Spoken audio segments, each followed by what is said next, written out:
The night I walked out of the Carter estate, I didn't cry, scream, or look back. I just dragged my suitcase, stepped over the shattered glass from the champagne tower I'd knocked over at Ethan Carter's birthday party, and disappeared into the dark like I had never existed in that world to begin with. It was supposed to be a celebration for his 28th, but for me, it felt like a funeral I had to attend for the final death of my dignity. One moment I was standing by his side, arm in arm, smiling politely for the guests. The next, he was letting go of my hand and accepting a gift, an actual woman from someone trying to suck up to the Carters. And the worst part? She looked almost exactly like Vanessa Lane, the girl who had died years ago, the first love of his life. Everyone knew it. Everyone saw it. And no one said a damn thing. Because why would they? I was just Emily Bennett, the orphan the Carters raised, the invisible Mrs.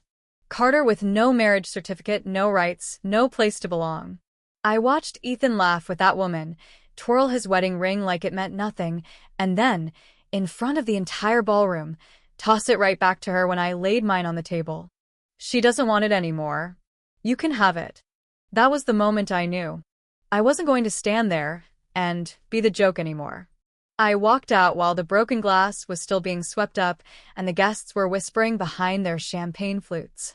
Back at the villa, I changed out of my designer dress, shoved what little belongings I had into a single suitcase, and booked a flight out of Northbridge City.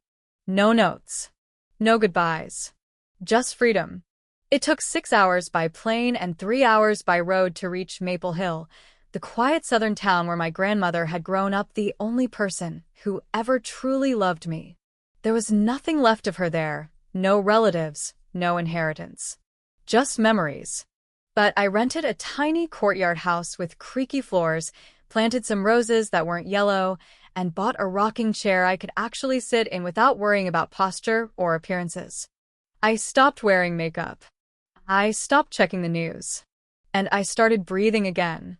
It was on one of those slow mornings, when I was struggling to buy vegetables and couldn't understand the local dialect, that a tall, sunny guy stepped in and helped me translate. That was how I met Ryan Mitchell. Turns out he was my next-door neighbor and a painter who had moved to Maple Hill to collect folk art and scenery. The next day, I made him some corn cakes to thank him. That was it. No complicated gestures. No schemes. Just kindness. I found out he'd run away from his family too, said he wanted to chase his dream of becoming a famous painter without being chained down. We were both escapees, hiding in the cracks of the world, trying to figure out who we were outside of the roles others forced on us. For the first time in years, I really laughed when Ryan told me his family would drag him back the minute they found him. I told him no one would come looking for me. If anything, Ethan was probably throwing a party now that I was finally gone. Ryan called me sis, the way people do when they want to tease and protect at the same time. One afternoon, he invited me to hike the mountain behind town to watch the sunrise. It's not just a view, he said. It's a reminder that every day is a new beginning. I wasn't planning on going, but when he showed up at my door the next morning in a hoodie and backpack, smiling like a golden retriever, I just went. He carried all the camping gear himself, even though I offered to help. He kept saying, "I'm strong, sis, don't worry." We climbed as the sun began to set. The sky turned gold, painting everything with this warm, unreal glow. It was quiet up there, so quiet that my thoughts finally slowed down. We talked about life, art, dreams, regrets. I told him a bit about Ethan, about the ring, the fake wedding, the woman who looked like Vanessa. Ryan just listened. He didn't offer pity or advice. He just looked at me and said, "Sounds like you've been trapped in someone else's painting." And then, as the stars came out, he pulled out a blanket, laid down on the mat, and said, "Try lying down like this. Just look up. Forget everything." So I did. And for the first time in my life, I looked at the stars without worrying about what people thought. I didn't care if I looked like an idiot or if it wasn't ladylike. There were no rules here. No housekeepers correcting my posture. No cold glares from a man who never truly saw me. Just sky and freedom and Ryan's quiet breathing next to me. He fell asleep eventually. I didn't. I stayed up, watching the stars blink across the sky, wondering what kind of woman I'd become if I stopped letting other people define me. The next morning, he set up his easel and asked me not to move. He wanted to paint me in that sunrise light. I laughed but stood still anyway. When he showed me the finished piece, I barely recognized the woman in it. She looked alive, not like a ghost of someone's past. That night, back in my courtyard, I looked at the stars again and made myself a silent promise. I wouldn't run anymore. I'd go back to Northbridge, not for Ethan, but for me. I'd apply for jobs. I'd build a life. I'd be someone I could be proud of. And whatever came next, I wouldn't be afraid. Because for the first time in forever, I wasn't Mrs. Carter. I was just me, Emily Bennett. And this was only the beginning. It's funny how life in Maple Hill felt more real to me than all the years I spent trapped in the Carter estate with designer clothes, crystal chandeliers, and gold-rimmed teacups I was too afraid to chip because here, even with uneven floorboards and roosters crowing at dawn, I finally felt like I could breathe. And Ryan Mitchell, the artist next door who somehow crashed into my life, like a ray of sunlight with paint on his sleeves and ideas too big for this quiet little town, became my accidental roommate in spirit. Every morning he'd knock on my gate pretending he needed sugar or salt or just happened to be in the area with a new sketchbook and that same crooked smile. I started cooking enough for two without even realizing it, and he'd help clean up afterward like it was the most natural thing in the world. He planted vegetables in my yard like we were building something together. He never asked questions I didn't want to answer, but when I'd stare too long at the roses by the fence or fall silent during dinner, he'd change the subject without making it awkward. One night while we were washing dishes, I made the mistake of joking, "Too bad I don't have a little brother like you." And he looked at me, eyes wide and mock-offended, and said, "I may call you sis sometimes, but I'm way too handsome to be in the sibling zone." I laughed so hard I nearly dropped a plate. It wasn't romantic, not yet, but it was something warm, safe, and just a little dangerous because deep down I knew the way Ryan looked at me wasn't just friendly. And a part of meth part that had been starved of attention, of kindness, of being seen for who I really was wanted to look back. Still, I kept my guard up. I reminded myself over and over that this was temporary, that I needed to rebuild myself first before I let anyone else in. But fate, as usual, had other plans. I started applying for jobs in Northbridge City again, unsure if I was ready to return, but knowing I had to move forward eventually. I got a few interview invites, and just as I was preparing to head back, Ryan showed up at my door only this time. He wasn't in his usual hoodie and carefree attitude. There were black cars parked in front of his yard, and men in suits standing stiffly, like they owned the world. I didn't know what was happening until one of them tried to block me from getting close. "Don't touch her," he said sharply. Ryan stormed out of his courtyard, grabbed my wrist, and pulled me inside, slamming the door behind us. "Don't follow us in," he barked, and the bodyguards actually backed off. Inside, the air felt different. Was still Ryan, but there was a fire in his eyes I hadn't seen before. "Are you here to call me for dinner?" he asked with forced calm, then grinned. "Or is this a goodbye visit?" I swallowed hard. "Yeah, about that. I got a few job interviews. In Northbridge. I'm heading back." His expression froze, just for a second, then he smiled again, but it didn't reach his eyes. "So you're leaving?" "I want to start over," I said quietly. "Like you said on the mountain. A new beginning. Infinite possibilities, remember?" He nodded slowly, then tilted his head. "So have you let go of him?" It caught me off guard. I stared at him. "Ryan, don't look at me like I'm some dumb kid," he said, folding his arms. "I might act like a clown, but I see things. Painters notice everything. You still think about him." I bit my lip. "I used to. Not anymore." He didn't push, just smiled again and said, "Then let's go to Northbridge together. I need to visit my family anyway. They're probably freaking out thinking I've gone feral or something." And just like that, we were in his car driving back to the city I once ran away from. I expected to feel nervous, even scared. But with Ryan in the passenger seat humming some indie song off-key and talking about gallery lighting like it was the most exciting thing in the world, I found myself laughing instead. Maybe returning didn't have to mean reliving. Maybe it could mean reclaiming. I landed a job after one interview, a creative consulting position that paid well and had normal hours. I found an apartment near the company, small but cozy, and before I could even unpack, Ryan showed up again, moving in next door like it was all part of some fate-written script. When I asked how the hell he managed to find the place, he just winked and said, "I have my ways." Honestly, I didn't want to know. I was just grateful. But of course, peace never lasts forever. One evening, while taking out the trash, I glanced over and saw Ryan, now in a fitted button-up shirt, directing a crew of movers like a total boss. "What are you doing here?" I blurted. He looked over his shoulder and grinned. "Wanted to surprise you. Guess I got caught." Then, without waiting, he took the trash bag from my hand and added, "I missed your cooking.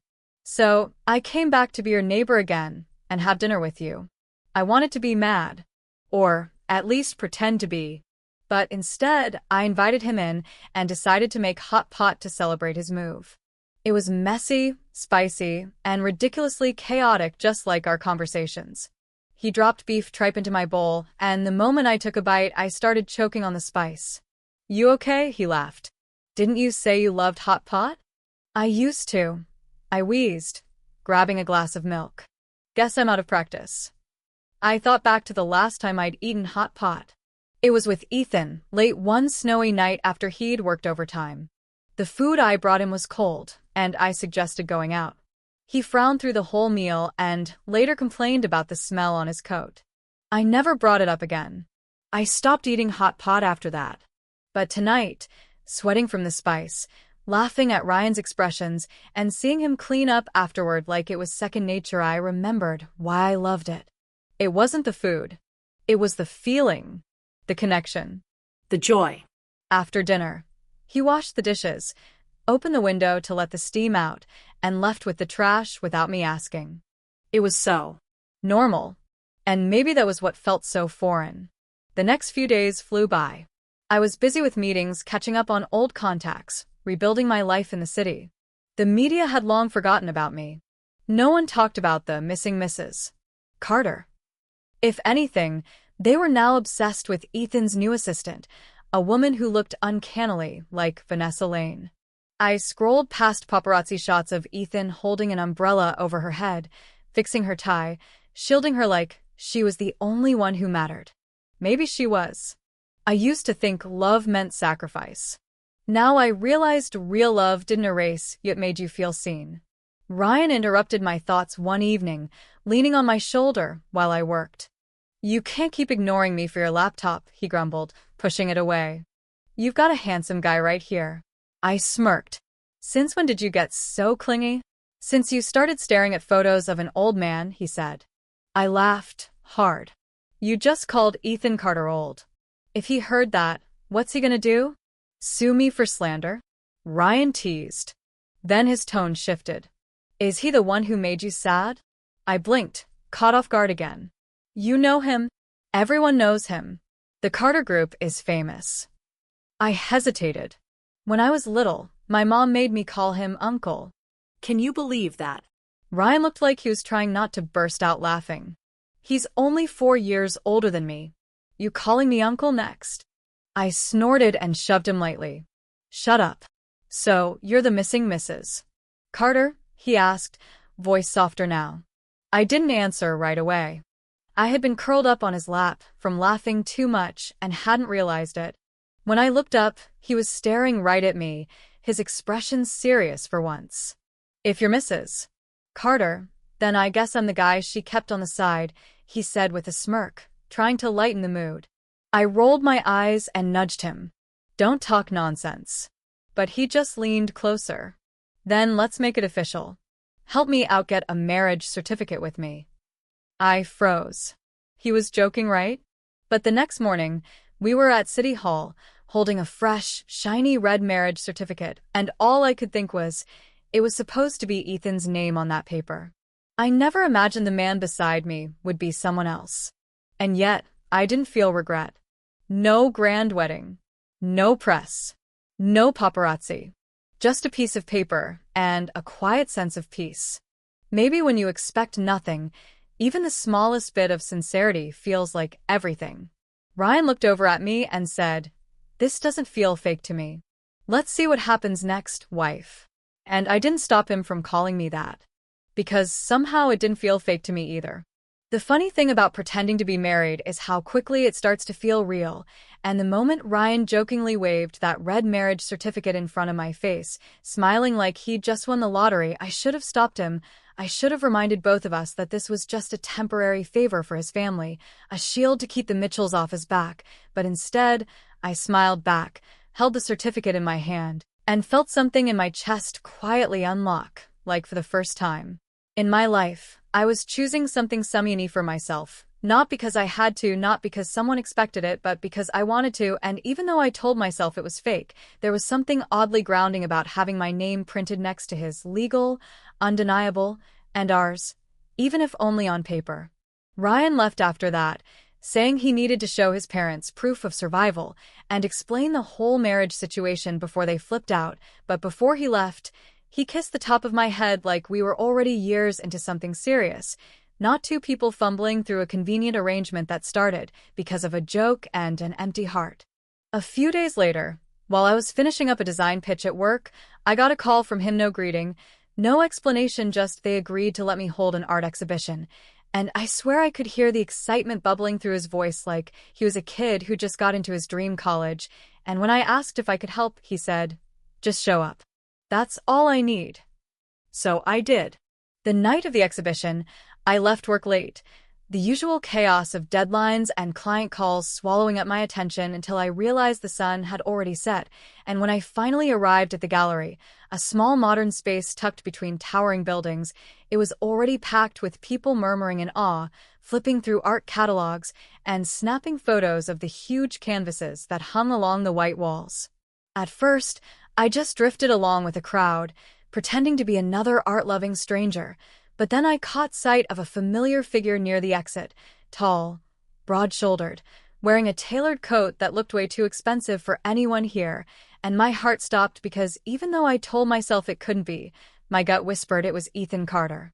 I shook the thought away, assuming it was just someone who looked like him, but the moment I stepped deeper into the gallery and saw the first painting, the one Ryan titled Beginning, I froze, because the woman in the painting looked exactly like me, not the old me from Northbridge, not the forgotten Mrs.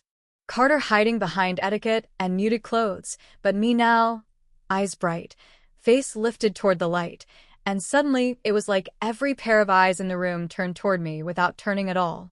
I didn't know Ryan was this well known. I didn't know his work had toured nationally or that people paid sky-high prices for his pieces. He never told me any of it. And somehow, that made it feel even more intimate, more sacred, like he didn't want me to see him through a filter of fame. I didn't know whether to feel proud or embarrassed, but before I could decide, I turned and saw him, towering above the crowd, his signature tousled hair messier than usual, sleeves rolled, sharp in hand as he signed catalogs for eager fans, and when his eyes landed on mine, I saw it shift, the flicker, the real smile that cracked through the polite one he'd been wearing all night, and I knew I couldn't go up to him right then. Not with all these people watching, not with my feelings clawing their way to the surface. I turned to leave, slipping through the back as quietly as I'd come in, but fate, once again, had other plans, because the moment I stepped outside, I saw Himathan leaning against a black car, phone to his ear, brows drawn tight like he hadn't slept in days, and before I could vanish, he turned, saw me, and the storm in his expression shifted to something else, relief, maybe disbelief, maybe guilt, I couldn't tell. I ducked away fast, hoping he hadn't really seen me, but my chest was already tight, my breath shallow, because that version of him, frantic and uncertain, wasn't the man I remembered. Later, I found out from a mutual acquaintance that Ethan had been trying to reach me, that he'd called the number I canceled months ago over and over, and when it kept ringing out to a disconnected tone, he finally lost it and sent his bodyguards to track me down. According to him, he thought I'd died or worse, disappeared for good. According to me, he never looked for me when it mattered. That night, as I sat on my bed flipping through the gallery brochure Ryan gave me earlier, I paused at the description under my portrait. "This is the most satisfying portrait I've ever painted of my wife," it read, and those words sent chills down my spine, because even if we weren't real, even if this marriage was pretend, those words were not. The next day, Ethan's men showed up at my door. Ryan had just finished setting the table, apron still tied around his waist, when they banged on the gate, shouting for Mrs. Carter. The title made my skin crawl. I hadn't heard it in over half a year, and hearing it now, surrounded by the scent of stir-fried veggies and the faint jazz Ryan had playing from the speaker, made it feel like a ghost had walked in. "She's not Mrs. Carter," Ryan said calmly, standing between me and the doorway. "She's my wife now." The bodyguards hesitated, confused, then made a call, and within minutes, Ethan showed up himself, storming up the hallway like he owned the world. "Emily," he said, like he hadn't erased me with silence before, like he hadn't replaced me with a woman who wore my face. "Come home." "I'm already home," I replied. "And this is my husband." I didn't plan the words. They just came out, smooth and final. Ethan's face turned cold. "So you ran out and married someone else behind my back?" "There was no back to begin with," I shot back. "We never even had a marriage certificate. Remember? That ring was proof enough," he said. "And I gave it back to you," I said. "And now we're even." "Even?" His voice cracked, fury rising. "The Carter family raised you. You think one ring makes us even?" "Yes," I said, not flinching. "Because you never chose me. You never saw me. And now I choose someone who does." The next few minutes were chaos. Ethan lunged forward. Ryan pushed back. Fists flew, and by the time the bodyguard stepped in, Ryan had a bruised cheek. Ethan looked like he'd lost a deal instead of a fight, and I stood in the middle of it all, realizing I wasn't scared. "Not anymore." I turned to Ethan and said it as clearly as I could. "You don't get to take me back." Not now. Not ever. And when he left, humiliated and bleeding pride, I turned to Ryan, touched his swollen cheek, and whispered, "You didn't have to do that." "Yes, I did," he said. "Because no one takes my wife away from me." And that night, when we kissed, it wasn't awkward or hesitant, it was fierce, grounding, and real. And I knew, deep down, that this fake marriage was starting to feel dangerously close to something neither of us could walk away from. After the chaos faded and Ethan's expensive black car finally disappeared from the parking lot outside our building, taking with it all the coldness, guilt, and unresolved what-ifs that had haunted me for years, I found myself back inside our tiny apartment kitchen with Ryan sitting on the edge of the counter, one hand pressed to his bruised cheek, grinning like a dumb kid who just won a street fight. And I couldn't help but roll my eyes as I grabbed the first aid kit and said, "Hold still." Tough guy. But before I could even dab the antiseptic on his face, he tilted his head, caught me completely off guard, and kissed me, slow and unhurried, like he'd been waiting all night to do that, and maybe I had too, because I didn't pull away this time. Instead, I kissed him back, letting the weight of everything fall away, the fake marriage label, the history I carried, the fear of choosing wrong again. All of it just gone, replaced by the feeling of being wanted, not owned, loved, not tolerated. And when he finally pulled back, his voice was softer, teasing. "So, wife, can I kiss you in public now, or do I still need permission?" I shoved the iodine pad into his hand and muttered, "You're lucky I didn't slap you." But I was smiling, and so was he, and for the first time, I didn't feel like I was holding back. The next morning, we woke up tangled in each other, clothes half off, the sheets a mess, the early sunlight streaming in through the window like a blessing, and I realized that whatever this started as a favor, a cover-up, a healing distraction, it had become something much deeper, much more dangerous, because now I had something to lose again, something to protect, and that scared me more than Ethan ever did. Life with Ryan moved fast after that. He took me to a bridal boutique 3 days later, dragging me through racks of dresses while the stylist giggled at his enthusiasm and called him the most excited groom she'd ever seen. I didn't even know we were having a wedding. I thought the certificate was the end of it. But Ryan had been planning this long before I caught up, long before I admitted to myself that I wanted him to, and when I asked him why he was doing all this, he looked at me so seriously and said, "Because when I drew that portrait of you in the sunrise, I already knew I want to make you the most beautiful bride anyone's ever seen." I almost cried, right there in the middle of the store, mascara samples in hand and lace brushing against my arms, because no one had ever said that to me before, not Ethan, not anyone. Ethan only gave me a staged wedding for Grandma Rose's sake, complete with flowers I didn't choose, a dress I didn't want, and vows that meant nothing because we never signed the marriage certificate. That ceremony felt like a show I was cast in without auditioning. But this felt real. Until we bumped into Ethan in the courtyard of the hotel where we were finalizing the venue. I spotted him first, but I turned the other way, hoping we could slip out unnoticed. Too late. "Emily," he said behind me, and I stopped in my tracks. I didn't want to cause a scene. Not here. Not now. But I turned around anyway, because the old me would have shrunk away, but not this version. "Can you come back?" he asked, softer than I'd expected. "I'll take care of you this time, like Grandma wanted. You grew up in the Carter family. That's your home, too." I stared at him for a long moment, then gently pulled my hand out of his. I lived there, yes. But I was never treated like I belonged. I don't want to go back to being tolerated. I have a real family now. Ryan came out of the hotel lobby then, holding a file of documents, and when he saw us, he walked straight to my side, pulled me close, and looked Ethan in the eye. He didn't have to say anything. The gesture was enough. Ethan didn't move. He just stood there, staring at us, his expression unreadable, but his eyes, those cold, calculating eyes, looked strangely hollow. I turned away first. I didn't look back. Not once. In the weeks that followed, preparations picked up speed. Ryan's parents came into town, and when they met me, I expected the usual cool politeness, the stiff judgment I'd always felt from Ethan's circle, but instead, Mrs. Mitchell hugged me tightly, cried into my shoulder when she learned my parents had passed, and told me, "Then I'll be your mother from now on, sweet girl." I couldn't help it, I cried too. I'd never had that kind of motherly warmth in my life. The Carters gave me a roof, not love. How I'd convinced myself for years that the cold emptiness of the Carter mansion was normal. That silence was safety. I finally understood what family was supposed to feel like.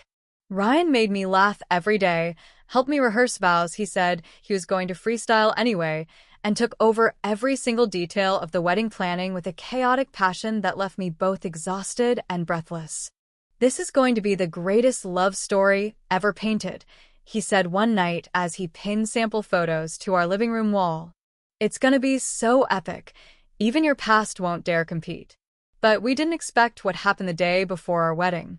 Ryan's cousin, an overzealous cousin who worked at a PR agency, sent an invitation copy to a few mutual business partners, and one of them happened to be linked to the Carter Group, which meant Ethan found out.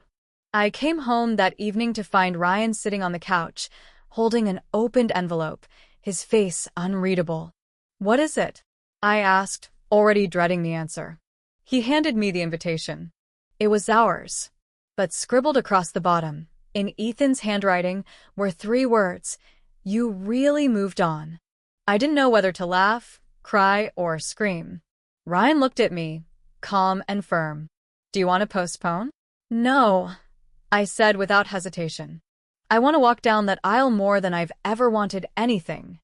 And I meant it, because this time, I wasn't walking toward obligation. I was walking toward someone who chose me without conditions. Someone who saw me, not just the role I played. That night, I laid in bed next to Ryan, watching him sleep, his hand wrapped tightly around mine, and I whispered into the quiet, "Thank you for finding me when I was invisible." He didn't wake up, but I swear, I saw his lips curve into a sleepy smile. I didn't know what tomorrow's ceremony would bring. I didn't know if Ethan would try to crash it, if the press would find us, if the past would claw its way into the present. But I did know one thing: whatever storm waited outside that chapel door, I wouldn't face it alone. Not anymore. The morning of the wedding arrived like a breath I didn't know I'd been holding. The kind of sunrise that felt personal, like it had been painted just for me, and as the makeup artist brushed color onto my cheeks, and the soft layers of my gown were smoothed over again and again, I sat in front of the mirror in the bridal suite of the little hillside chapel Ryan had chosen, and wondered how the girl who once stood quietly behind Ethan Carter in a photo-op marriage was now the same woman staring back at me with real joy in her eyes, the kind that couldn't be faked or bought or negotiated into existence. And as my fingers brushed over the delicate lace on my veil, I suddenly remembered the first wedding, the one that didn't count, the one that was all for show, where I smiled for Grandma Rose's sake but felt hollow inside, where Ethan never looked at me the way Ryan does, never saw me. Not really, not fully. And maybe that was the difference, because today, even without a grand ballroom, or media coverage, or a list of high society guests, I felt like I belonged, like this ceremony was mine, like this love was real and rooted, not performed. And just as I stood to adjust my veil, Mrs. Mitchell burst into the room, eyes teary and voice quivering, saying, "You look beautiful, sweetheart, absolutely breathtaking." And she hugged me like a mother hugs her daughter on her wedding day, and for the first time since losing my parents, I felt that kind of love again, warm and undemanding, just love.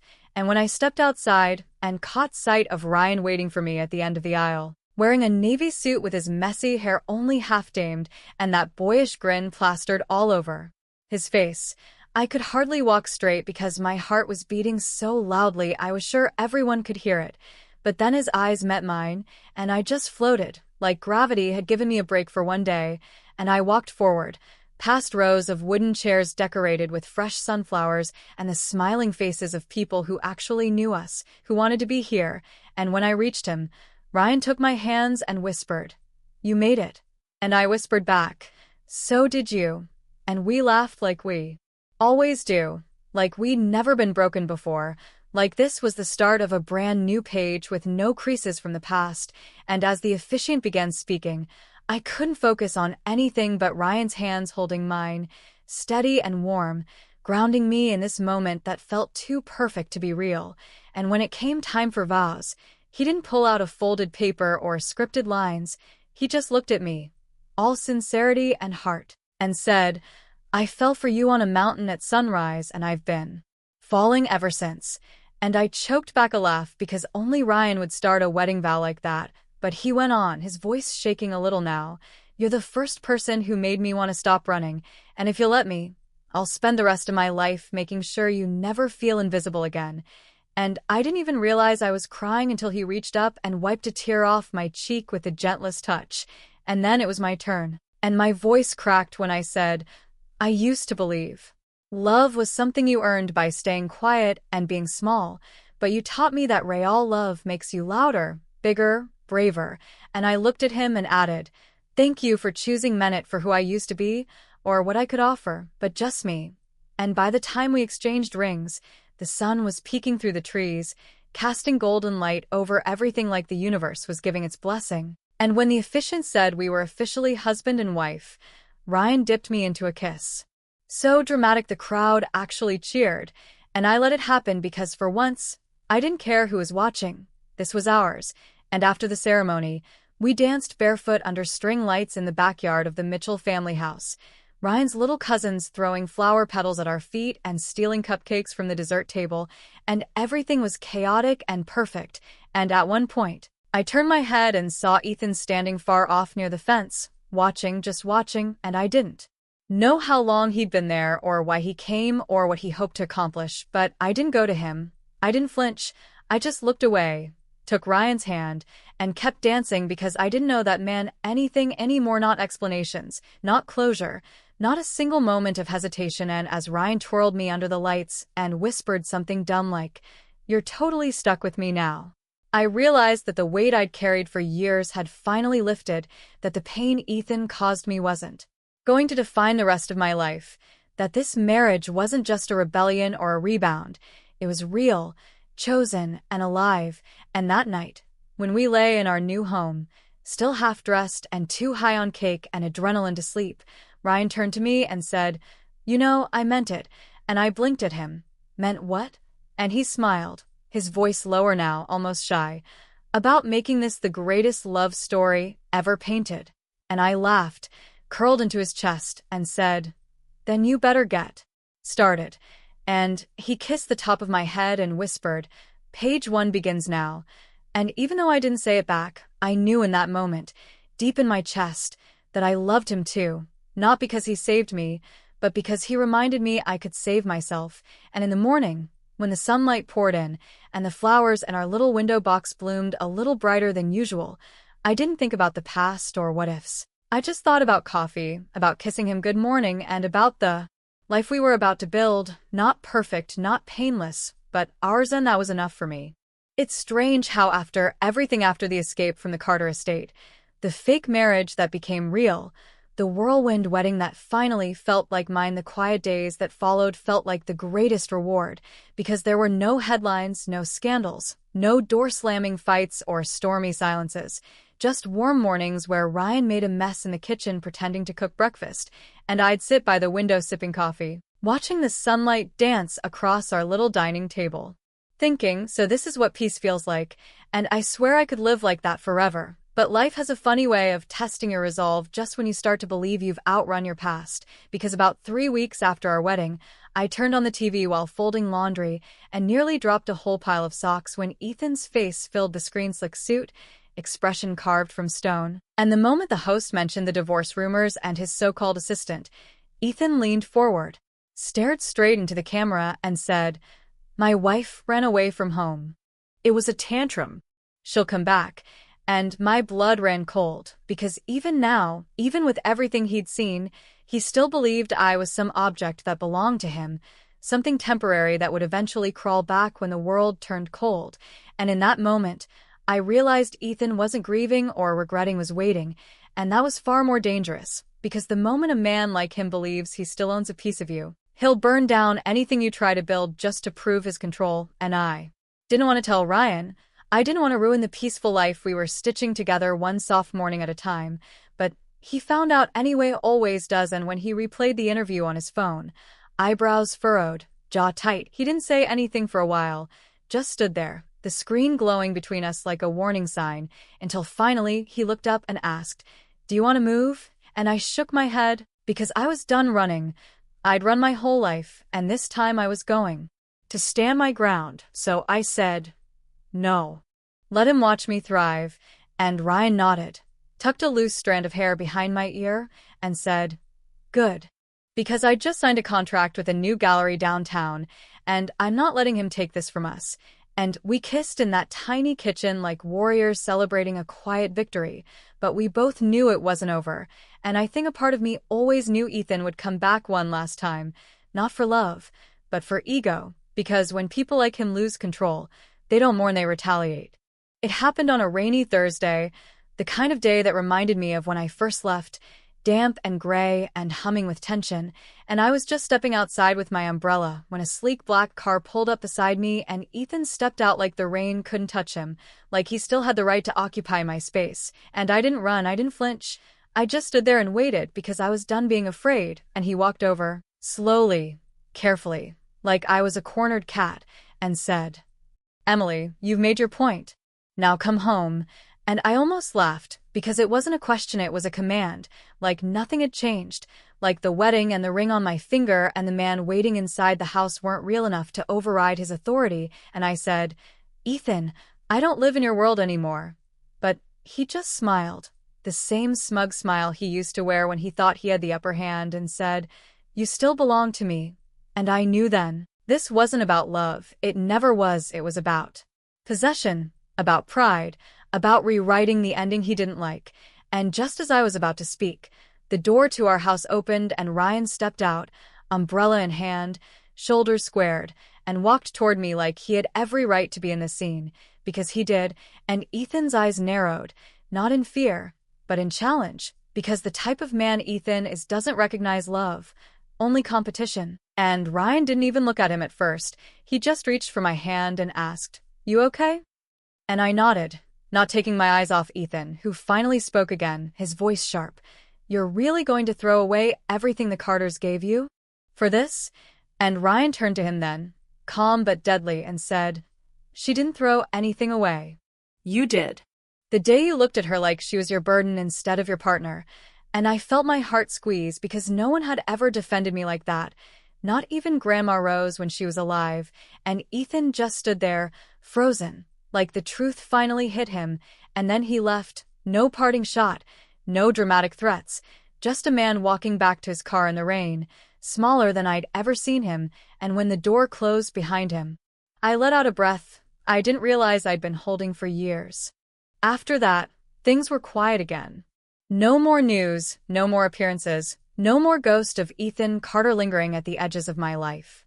Ryan's gallery took off, and my consulting projects kept me busy, and on weekends we'd drive out to the lake or sit on the porch sketching strangers in the park and giving them ridiculous backstories, and sometimes, when I was alone, brushing my teeth or folding laundry or cooking dinner, I'd stop and smile to myself, because I was finally living, not surviving, not performing, but actually living. In one evening, Ryan came home with a blank canvas, placed it in the center of the room, and said, "I want to paint our future."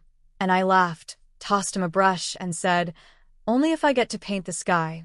And we stood there side by side, adding messy colors to the canvas, shapes that didn't make sense but felt right, and when we were done, he wrote a single word in the corner: home.